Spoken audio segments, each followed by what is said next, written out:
Well, good morning, folks. Thanks very much for joining us today. I know that this is a little bit unusual for everybody. Don't mind telling you that myself and the rest of our small and very hardworking team here in Raleigh, North Carolina, have been working through the weekend trying to find ways to continue providing training across the country. I was scheduled to be in Oregon today, in Salt Lake City area later in the week. Chief Dolan was scheduled to be in Oregon. We've got some moving pieces here, but we're very happy to report to you and very glad, I have to tell you, to see so many folks participating today. Very glad to tell you that this is a conversation we've had for some time. For months now and years, really, we've been trying to ramp up our online training. We see a lot of positives. The necessity of traveling from our end as instructors, the necessity for you to travel, the costs associated. So this is obviously a very challenging time across the country, and it's a very surreal environment that we're all in. But what we're trying to do is continue to provide this training, and we're going to be doing that with Taking the Lead leadership training later this week with Chief Dolan, and we're going to be doing that in the coming weeks as we're doing what I'm sure all of you are doing, which is monitoring the situation to see when we're going to see a resumption of business as usual. But in the meantime, we know that we've got folks that need training. We know that challenges like recruiting and hiring in law enforcement, it was a challenge 2 weeks ago. It's a challenge now, and it's going to be a challenge when we come out the other side of this thing, folks. So we've got to continue to be tossing ideas around. We certainly can't hit the pause button on leadership training, on recruiting and hiring training, on liability training, peer support, mentorship, all the types of classes that we're going to continue to bring to you in this live format. We're going to have a recorded version as well. So for those of you that are familiar with our webinars, we're simply taking that model of seated at a desk with a camera and a mic and going through a PowerPoint. We're trying to expand that, make it more dynamic and as interactive as possible. I know that identifying the challenges sometimes can be easier than talking about what's working. So I'm going to ask you to do this one more time. And by the way, if you'd like to give me some follow-up on some of the questions I threw out to you, for 5 minutes, here's what I'm going to ask you to do. And I know that this is going to be more challenging for some than others. Some of you are starting from scratch. Right? Some of you just got voluntold that you're going to be taking on the new recruiting team. Some of you have been doing this for a while. And I know you're going to be in different spots. But my question to you is, now you've told me what the challenges are. Got to do that. Now I want to know what's working. Even if it's only working in a minimal way. Even if working means we got one hire out of it, or we've gotten some good applicants, but we still didn't take it all the way. There's got to be something working. And the reason I think this is important is I want to be able to read this so that everybody hears what's working with everybody else. Right, I want to compare notes, not just on the challenges, but what's on working. And if you're torn, if you're thinking, man, we got a bunch of things that are working, I guess, if that's a good problem to have. If all else fails, please go with the one that surprised you.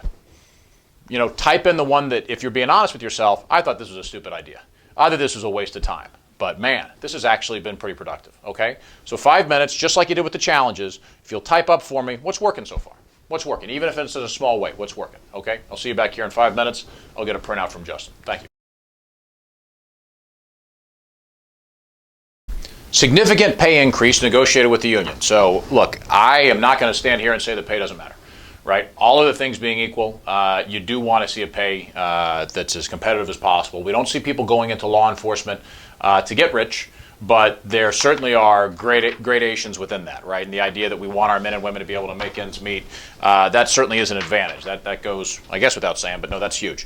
Partnering with our local WorkSource, employment department office. They are a great resource. And when you say partnering, I hear that about the military recruiters who can't get folks to re-up. I hear that about Department of Labor. I hear that about so many different people. And then when I ask folks about, now, how did you partner, all the rest of it, isn't it funny? It's bringing somebody coffee.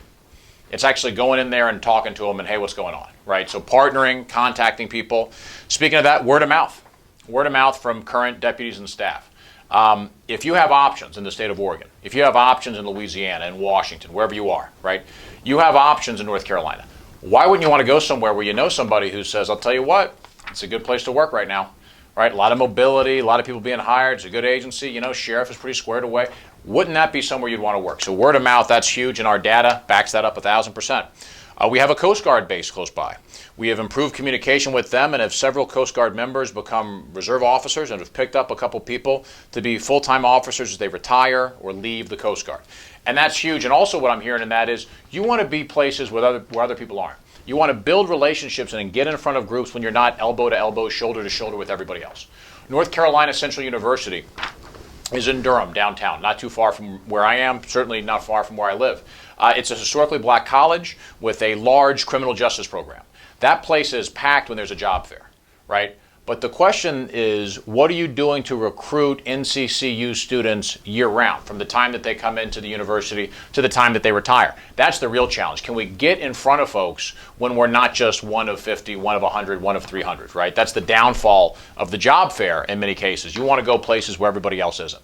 And so creating relationships with the Coast Guard, and I got to think some word of mouth is here, right? You get reserve officers from the Coast Guard, that's huge. Recruiting volunteers, interns, and internal employees. Volunteers consist of cadets, reserves, admin, absolutely. Our agency increased our starting pay in 2019. We're getting better applicants from other smaller agencies. And I think that's a big key too. Free agency competition. Free agency competition. The days, as I said before, the days of everyone stays at the same workplace for 30 years, we're not seeing that anymore. We're not seeing that in law enforcement. We're not seeing it in other places. So knowing that there is a competitive nature, there is a recruiting process going on. Our benefits package is excellent. One highlighted benefit is having our own clinic pharmacy only open for county employees and their families. That's big. The pharmacy offers huge discounts on prescriptions, and the clinic is open for same-day appointments consistently. The added benefit to this service is the low monthly price. That's a big one. It's not one you hear about every day, but that's a big one. Making a personal connection with the applicants. Offer them tours of the facility, your phone number and email, so you can communicate with them during those lulls of waiting for the next step in the process. Also offering Q&A sessions. We did a Facebook Live Q&A and answered people's questions in real time. That's huge, and hey, it's relevant since we're doing that now as best we can. But really engaging with people and really trying to make that connection. Again, it's anecdotal when I talk about going around the country. It's more solid when you look at the data that we have in the survey that we'll be talking about this afternoon in more detail. But the money, the benefits, they matter. I'm not going to be crazy and say they don't. But are there some folks that even though they could go across the street and make more money, they don't? That's the type of question that I find more interesting, right? Why is it that we have some from the smaller agency that don't go to the larger agency for more money? Because they're not all leaving. Some are staying. Now some, let's be cynical, right? I'm sure you'll forgive me as law enforcement professionals for being skeptical and cynical. Maybe some of them think, yeah, I wouldn't get hired on. I'm just lucky to be here. But there's got to be quality people that are staying when they could leave for more money. That's why I think we've got to talk about something that is very rarely, if ever, really done. What about retention surveys? We do exit interviews, but we don't do retention surveys. So we ask people after they've decided to leave, why are you leaving? Pay, benefits, my supervisor, whatever they tell you. Okay, that's fine. That's good. Good to know. You know what's even better, though? Why are you not leaving? Why is it that I have to put in my paperwork and leave for people to take an interest in what my values were here, what I liked about working here, what I didn't like working about here? That's something that the first time I really thought about it, I go, wow, man, we're missing a trick, aren't we? We always ask people why they leave, but we don't ask them when they're still here. And I've talked to enough people to know that there's some people, and every person's different. Every individual that's taking part in this is different. I'm different from everybody else. But there's some folks, why'd you leave? Pay was about the same, benefits were about the same, but man, our chief, it was just like a mountain. Climbing a mountain to get approved for any training. Oh, I'd like to go to this. Well, you're not an investigator. Well, no, but it actually says, investigators, it applies to all of us. I do investigations. Sometimes I'm the first patrol deputy on scene. You're not an investigator. You're not approved. What about leadership? You're not a leader.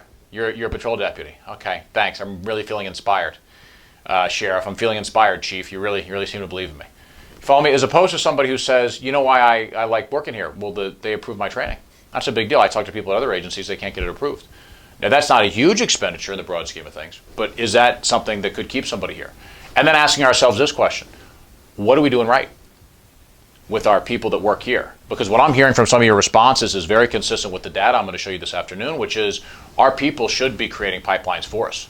Yes, we need someone who's assigned recruiting. Yes, we need someone who's heading up the team. I'm behind that 100%, but you can't do it all. We need our folks en masse to help us pass that tipping point where we've got people that are talking up our agency. Well, how do we get there? One way to get there would maybe be to start by asking, what are we doing right? What is it that people that are staying here in this era of free agency, when they could leave, when they could go across the street, why are they not? And we're not asking them that. We're not asking them anonymously. And that's another point I would make to you. And I'll tell you now, maybe it's being raised by all the cops that were around. Maybe it's hanging around cops who are my friends. Maybe it's a lawyer mentality. I don't know. Maybe it's some paranoia. But if you told me, go online and take this survey, I think it's called Survey Monkey or something, or there's different services where the idea is it's all anonymous. I'll tell you this right now, folks, as sure as I'm standing here. If you're asking me, I'm a third-year deputy, third-year cop at your agency, and I'm thinking of leaving, do you think I would log in and tell the computer that I'm thinking of leaving? You think I would log in and tell them the things I didn't like about this agency? Because I wouldn't. Matt, you don't understand. It's all anonymous. Yeah. I don't get any of this. I know there's a cloud. I don't know what kind of cloud it is. I don't know if it's a puffy cloud. I don't know if it's a rain cloud. But there's a cloud somewhere, and all this goes to the cloud. And I don't believe any of this. It's all anonymous. Anything I type up there, I just assume this is going to get out. So I'm just going to say everything's hunky-dory. That's why we're big proponents of old school printout, no names, no nothing. Use us. You figure out a way to do it. Attend a webinar on retention surveys. Dr. Johnson's worked hard on this. We did one for the Kansas City, Missouri Police Department. To get cooperation, it's got to be anonymous. So maybe ask yourself, what are we doing internally that's working? Because if what I'm hearing from you, and I am, and what I'm hearing from people across the country, and I am, is, wow, word of mouth. People being our recruiters for us. That's a big factor, right? That's a big factor. Well, what agency in the country shouldn't be asking themselves, what are we doing right? Things you may not even pick up on. Things that people stay for that you may not even be thinking about because you don't know what you don't know. And unfortunately, we talked about PERF. PERF did a survey. Their survey was, hey, chiefs, why do you think people are not coming to the profession, not coming to agencies? I get it. I understand. That's what they do. They're the police executive research forum. They're the executives. They're chiefs. But I don't want to know what chiefs think. I don't know what sheriffs think. I don't want them just sitting around drinking coffee chatting about it. I want to know what the actual data is. And I think every agency that's taken part in this training should start thinking about, now wait a minute, what would it look like? How much of a pull would it really be for us to say, we want to know what people like the most and dislike the most about working here?